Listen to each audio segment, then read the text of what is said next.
atau sini? Sini aja Kak. Ya, silakan.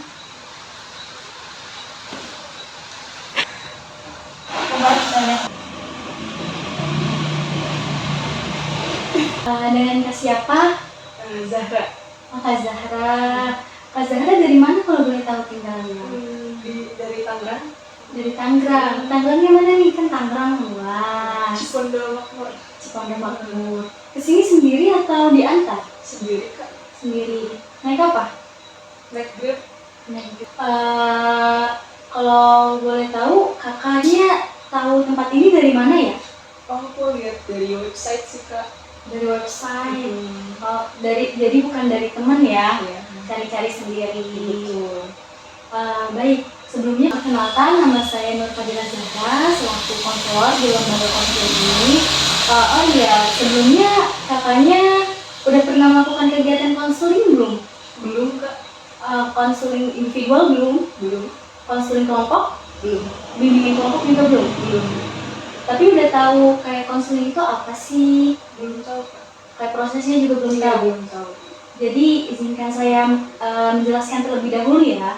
Jadi proses konseling atau konseling individual adalah proses memberikan bantuan kepada yang dilakukan oleh konselor. Nah, di sini kan konselornya saya ya, kepada konseli, dan kebetulan konselnya adalah Kak Zahra secara face to face. Tujuannya untuk apa sih? Yang pertama itu tujuannya untuk membantu mengetaskan permasalahan yang sedang dialami Kak Zahra.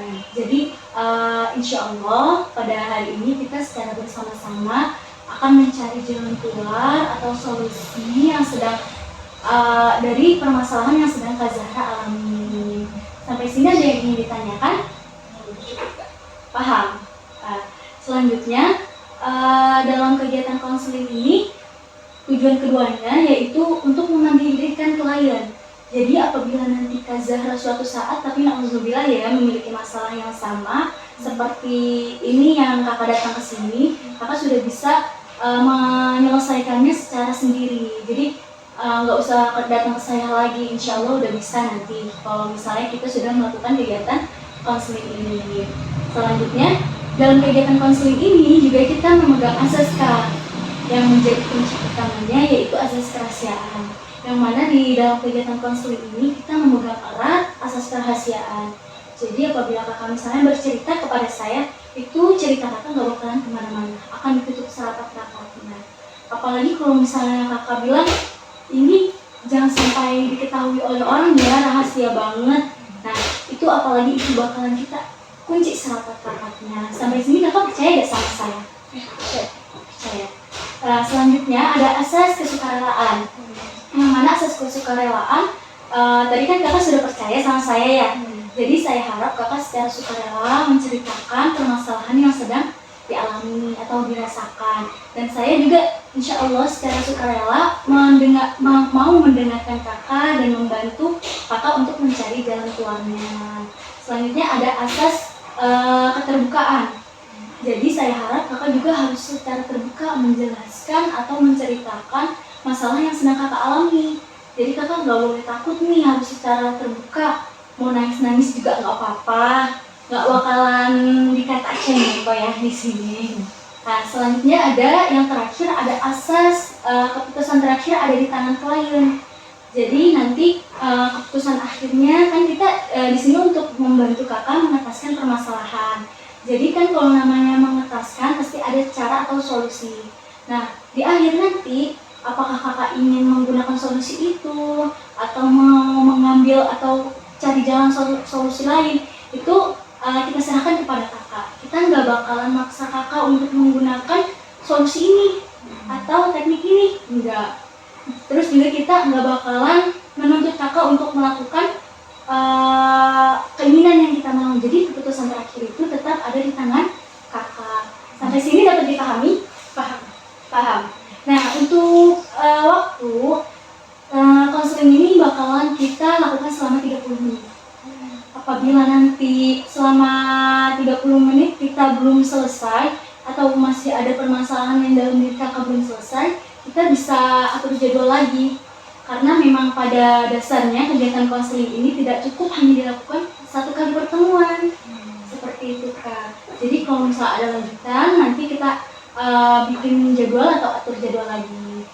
Jadi kalau misalnya udah lewat dari 30 menit, nanti kita cukupkan. Sampai sini bisa dipahami? Nah, baik. Karena kakaknya udah siap belum nih untuk menceritakan? Siap. Nah, baik. Kira-kira apa sih Kak yang ingin diceritakan pada hari ini sama saya? Jadi tuh saya sempat kuliah sambil kerja ya. Memang awalnya kuliah, terus untuk mencari atau mengisi waktu luang, saya coba bekerja.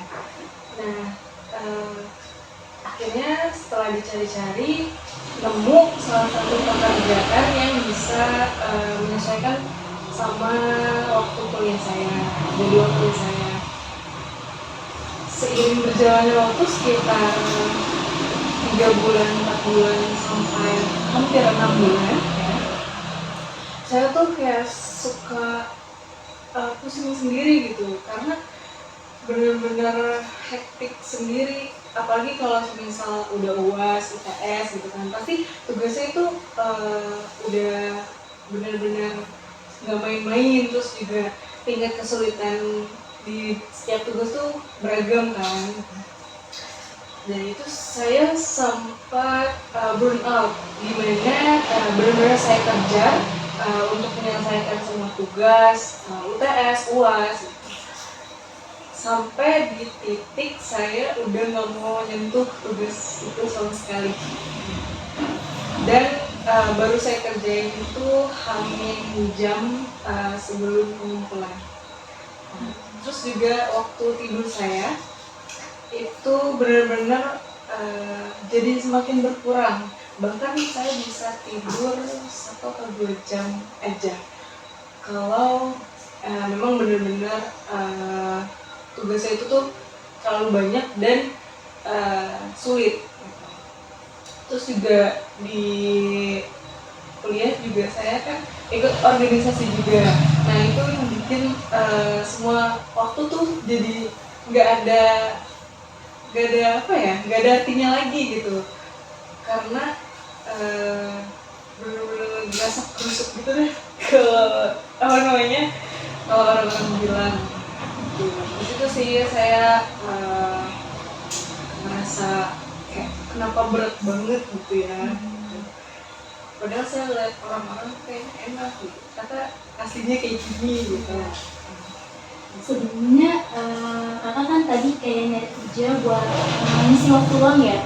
Sebelum merasakan seperti ini, kakak ngerasa happy nggak sih kayak sambil kerja, sambil kuliah, sambil ikut organisasi, atau emang dari awal udah ngerasa tertekan? Dari awal sih saya senang-senang aja ya, karena ditambah maksudnya kalau kita kerja juga gitu, uang saku kita nambah gitu, jadi kita bisa beli apa aja yang kita mau ya, tanpa membebankan orang tua. Seiring berjalannya waktu ini, jadi saya tuh merasa di pekerjaan saya tuh semakin menekan gitu. Mungkin kalau baru-baru tuh memang belum terasa. Kalau sudah mulai memasuki 3 bulan lebih itu baru terasa gimana beratnya. Terus juga harus memanage atau membagi waktu buat kuliah, semua tugas-tugasnya kita kerjain. Jadi pulang kerja tuh real bener-bener langsung pegang tugas kuliah gitu, supaya kita juga bisa ngejar tugas-tugas yang lain. Kalau untuk organisasi itu kakak mengikuti berapa organisasi kira-kira?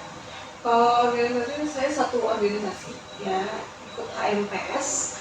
Di situ kebetulan saya kadif divisi media, jadi ya memang cukup berat ya. Terus juga ada banyak event-event yang memang pada saat itu harus kita kejar atau harus kita laksanakan. Terus kira-kira untuk tugas kan tadi di samping kakak kuliah, kerja, ikut organisasi juga. Terus tadi kakak sempet bilang kayak tugas itu terlalu apa ya, berat gitu ya, yang membuat salah satunya kakak kayak stres gitu. Nah, kira-kira kalau seandainya ada tugas itu tugasnya satu-satu datangnya atau langsung serempak? Kalau untuk tugas tuh biasanya serempak ya. Soalnya di jadwal kuliah saya tuh Senin sama Rabu aja. Nah, itu benar-benar full kan, dari Senin sama Rabu itu benar-benar full dari pagi sampai sore gitu. Benar-benar full. Ya, jadi makanya setiap per hari itu memang ada matkulnya segitu, ya ada tugasnya segitu. Di samping tugas yang serempak gitu ya, untuk pengumpulan tugas kira-kira serempak juga atau kayak minggu ini tugas ini, minggu depannya tugas lain? Tergantung kebijakan dosen sih ya, rata-rata memang banyak yang meringankan untuk pengumpulan tugasnya ya, cuma kan di dalam setiap tugas itu kan berbeda-beda ya tingkat kesulitannya, seperti saya bilang tadi ya, mostly sih benar-benar sulit banget gitu karena dilihat dari semester saya juga udah makin tinggi kan, meningkat, jadi tingkat kesulitannya juga semakin bertambah. Kalau boleh tahu sekarang kakak semester berapa? Saya semester 5 ya. Wah iya ya, semester 5 tuh kayaknya emang lagi banyak berat-beratnya ya. Iya. Ditambah lagi sampingan kerja dan organisasi. Nah, untuk organisasi sekarang masih tetap jadi ketua bidang? Ya, masih. Saya masih mempertahankan itu. Dulu saya sempat sempat mikir apa saya keluar dari organisasi aja ya.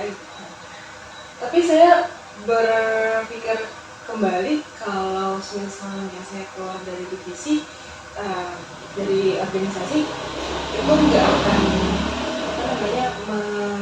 menyelesaikan masalah saya, karena dari awal saya sudah berkomitmen atau bertekad memutuskan untuk ikut HMPS, maka untuk itu saya harus menyelesaikannya gitu. Berarti nampaknya kakak sangat berpegang teguh pada prinsip ya. Betul. Walaupun di sampingnya kayak pusing tugas, pusing kerjaan.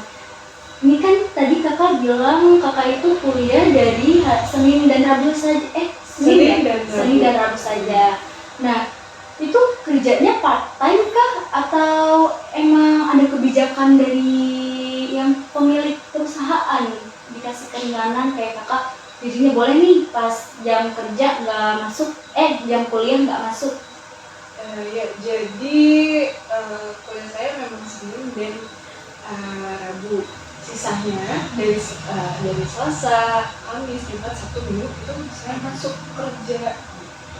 Kalau untuk hari Minggu tuh cukup sampai jam 5 aja, kalau sisanya tuh sampai jam 6.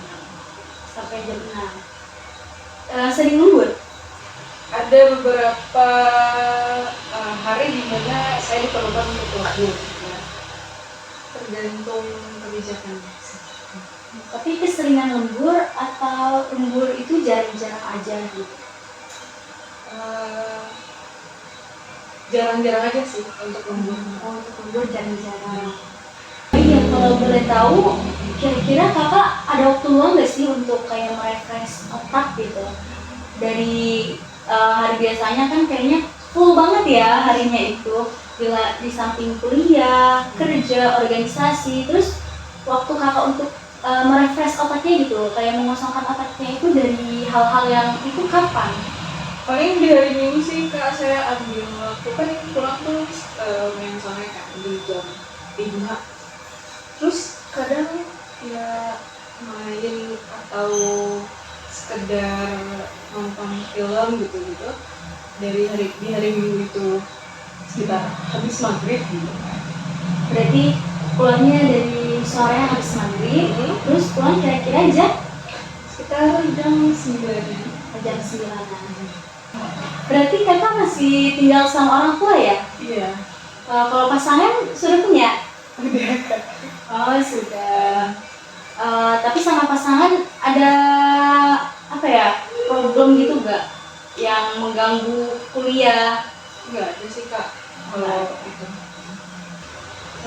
Baik, sebelumnya izinkan saya ngambil kertas dan pulpen dulu ya untuk menulis apa aja sih sebenarnya kayak dampak dari kuliah sambil kerja kakak itu, untuk nanti kita tahu kakak sudah menyadari belum sih apa yang masalah yang ada di diri kakak. Izin ya. Ya, boleh.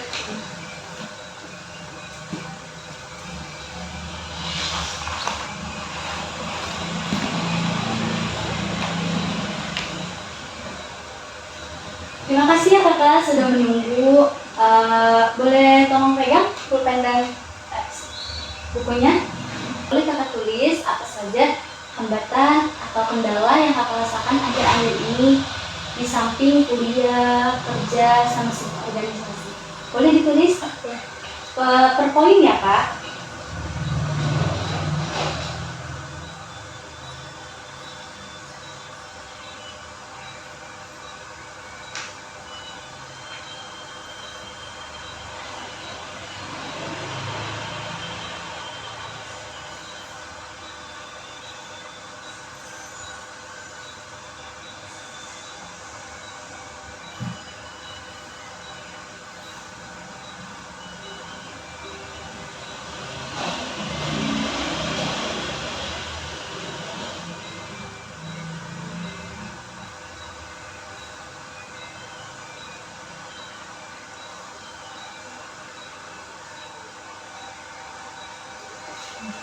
Sudah? Boleh dilihat? Di sini nampaknya banyak sekali ya yang menjadi hambatan, ada 4. Yang pertama itu ada stres dan burnout, tugas terbengkalai, jam tidur berantakan dan gampang sakit. Sebelumnya saya ucapkan selamat nih kepada kakak karena sudah tahu apa aja hambatan yang ada di diri kakak. Karena jarang-jarang loh kak orang yang tahu hambatan apa aja sih yang menghadang mereka. Mereka tahu mereka punya masalah, tapi nggak banyak orang itu tahu apa faktornya atau apa yang menjadi penghalangnya. Jadi mereka hanya tahu, saya mah lelet aja ngerjain tugas. Jadi saya ucapkan kepada kakak selamat karena sudah tahu gitu, sudah menjadi salah satu orang yang paham dengan dampak dari kendala atau hambatan yang menghambat kakak. Di sini kan ada 4 ya, jadi sepertinya antara 1 dan 2 itu bedanya dikit, antara stres dan burnout serta tugas terbengkalai, terus jam tidur berantakan dan gampang sakit juga itu hampir sama ya. Karena efek dari jam tidur berantakan itu gampang sakit. Jadi kira-kira mana dulu nih kak yang mau kita bahas? Yang stres dan burnout terus tugas terbengkalai atau jam tidur berantakan dan gampang sakit? Gampang sakit. Oh, gampang sakit. Iya. Kan ini di sini jam tidur berantakan yang menyebabkan gampang sakit ya. Kira-kira berapa kali kakak sakit saat ini akhir-akhir ini? Agaknya sih sering ya. Nggak cuma disebabkan oleh jam tidur yang berantakan, tapi juga kadang bahkan sering itu telat makan. Jadi saya kan pada dasarnya mempunyai makan itu semakin memburuk karena saya sering banget telat makan, akhirnya jadi asam lambung. Jadi asam lambung ya. Kan ini di sini jam tidur berantakan ya kak. Kira-kira kakak satu hari itu tidur dari jam berapa sampai jam berapa? Kalau saya capek banget itu terus juga nggak ada tugas yang saya kerjain, bisa dari jam 10 sampai jam 5 itu jam 5 pagi. Tapi kalau misalnya saya ada ngerjain tugas, ngejar deadline atau ada proker HMPS itu bisa tidur di jam 12 atau jam 1. Jam 12 atau jam 1. Berarti kalau lagi normal mah maksudnya lagi kayak nggak ada tugas itu tidurnya normal ya, 8 jam sehari. Kalau misalnya lagi itu doang ya kayak banyak tugas tugas itu baru yang kurang normal tidurnya. Bisa 5 jam atau 4 jaman gitu ya. Bisa juga 2 jam seperti saya bilang. Biasanya tuh saya kalau misal udah stuck gitu ngerjain tugas, terus itu posisinya udah jam 1 pagi gitu, saya memutuskan untuk tidur sejam atau 2 jam, habis itu bangun lagi buat ngerjain tugas. Lagi untuk mengerjakan tugas. Terus kalau misalnya stres atau burnout itu lebih disebabkan oleh apa sih kak? Kan tadi kakak ada 3 hal ya yang membuat diri kakak itu kayak jadi jarang tidur, terus stres itu, terus tugas terbengkalai juga. Itu kalau misalnya stres dan burnout itu lebih besar disebabkan oleh apa? Kerjaan kah? Kuliah atau organisasi? Lebih ke kerjaan sih, karena waktu untuk ngerjain tugas atau ngerjain proker itu keambil ke kerjaan gitu. Jadi lebih nampaknya pekerjaan itu sangat menghambat kakak ya. Tapi sebelumnya kakak sebelum ada pekerjaan gitu, apakah tugas dan perkuliahannya itu biasa-biasa saja kayak nggak nyebabin stres atau kurang tidur atau sebagainya? Kalau sebelum kerja sih emang biasa aja ya, nggak stres yang gimana ya, kayak pelong aja gitu, biasa. Oh berarti tampaknya emang kerjaan itu ya yang menjadi penghambat kakak gitu dalam keseharian. Selanjutnya kan tugas terbengkalai. Ada nggak kira-kira tugas yang emang kayak kumpulinnya hari ini terus kakak malah ngaret ngumpulinnya? Pernah nggak? Kalau itu enggak sih, paling saya ngumpulinnya di detik-detik penutupan Google Drive gitu. Jadi kalau untuk tidak menyerahkan tugas mah enggak ya, paling mepet. Tapi ya itu minusnya panik sendiri. Boleh nggak sih kakak tuliskan lagi kira-kira hal apa sih yang udah kakak lakuin atau langkah apa yang udah kakak jalani atau terapkan untuk mengurangi stres, terus kayak jam tidur berantakan atau gampang sakit? Hal apa aja yang udah kakak lakuin untuk meminimalisir hambatan ini? Hal apa aja sih yang kakak sudah lakukan? Boleh tolong tulis? Boleh.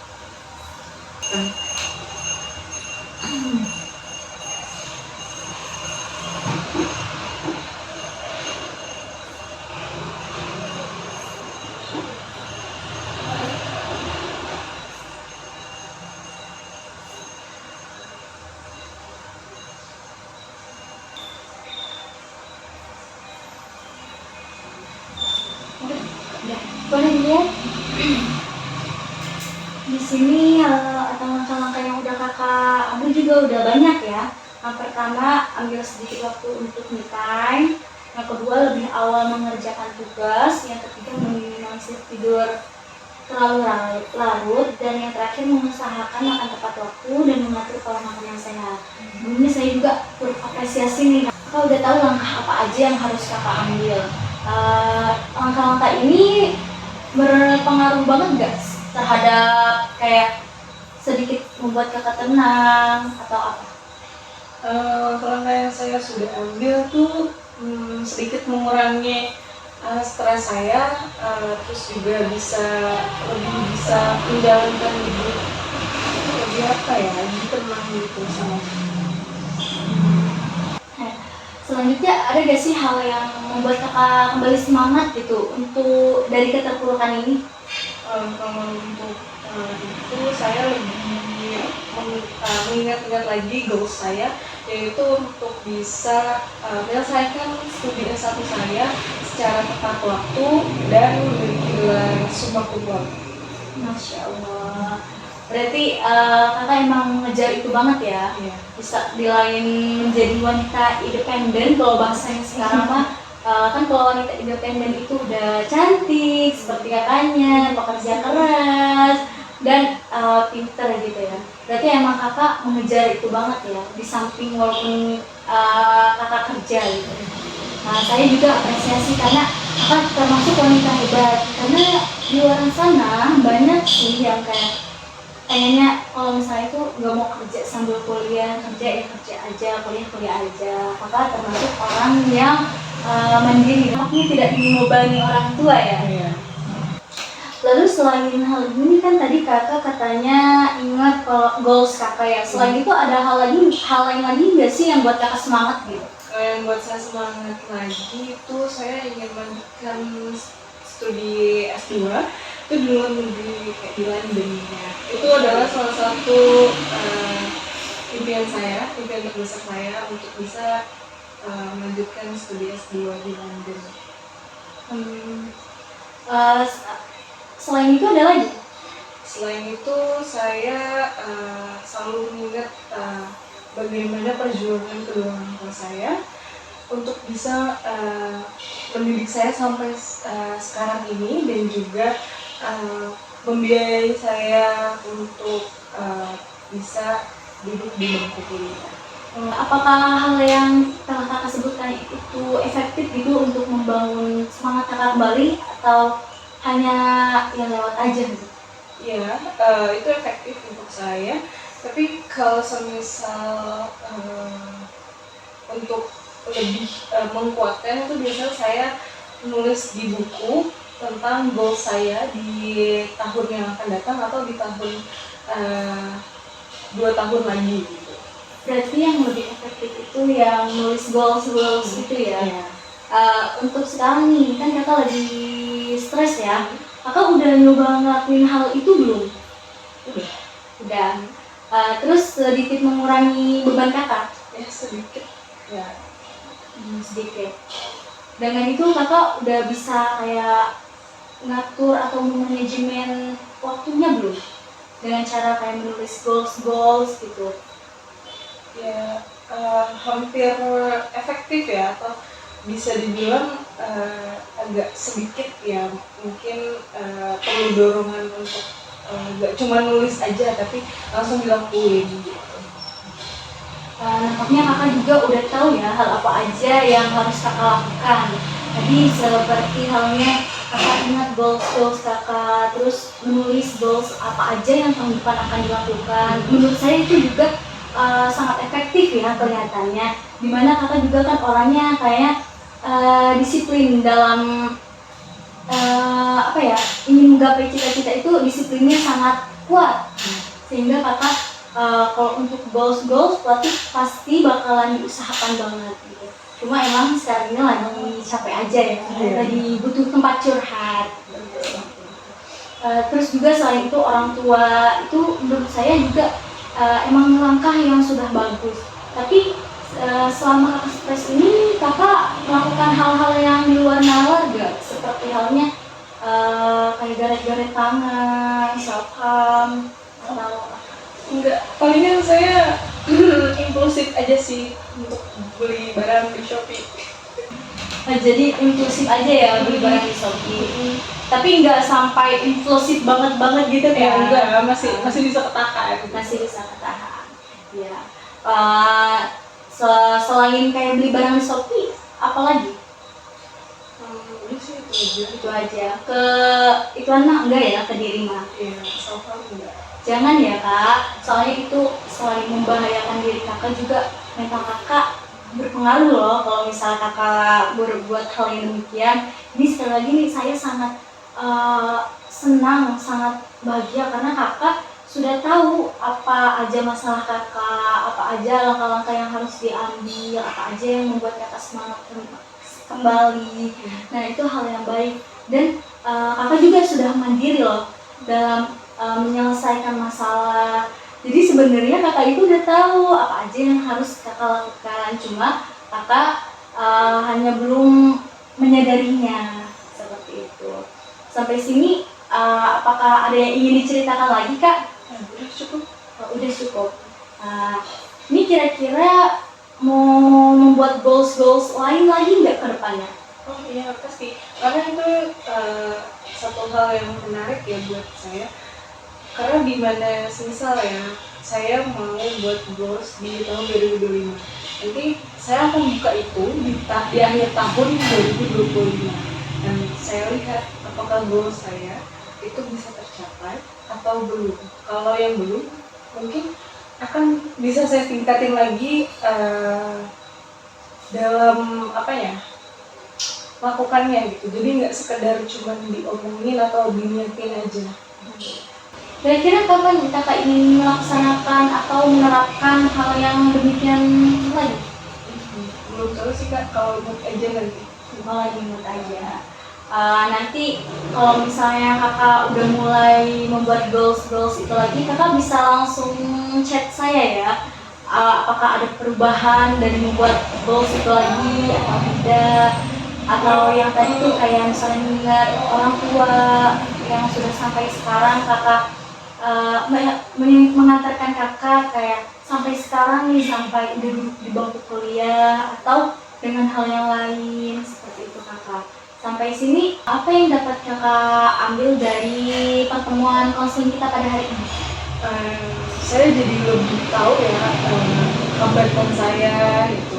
Terus juga saya bisa atau tahu untuk masalah atau hambatan yang saya alami itu solusinya seperti apa. Tuh. Kayak tadi saya perlu untuk memanage waktu, terus juga membuat goals yang mungkin positif untuk diri saya ke depannya itu lebih banyak lagi. Baik, sebelumnya saya ucapkan terima kasih karena kakak sudah percaya sama saya, udah terbuka untuk menceritakan masalah yang sedang kakak alami, sudah sukarela gitu dalam menceritakannya juga. Saya ucapkan terima kasih dan saya sangat mengapresiasi kakak. Kakak ini seorang konselor yang sangat-sangat mandiri. Jadi sudah tahu sebenarnya masalahnya apa, terus langkahnya apa. Hanya aja kakak hanya butuh penguatan dan belum menyadarinya sebenarnya. Mungkin cukup sekian ya kak kegiatan konseling pada hari ini. Kira-kira kakak mau kapan ngabari saya hasil dari ini? Kan tadi kakak bilang pengen melakukan goals lagi ya, mencatat lagi. Kira-kira kapan hasil itu akan ada? Secepatnya nanti saya akan Secepatnya ya. Nanti kalau misalnya sudah selesai juga langsung kabari saya ya.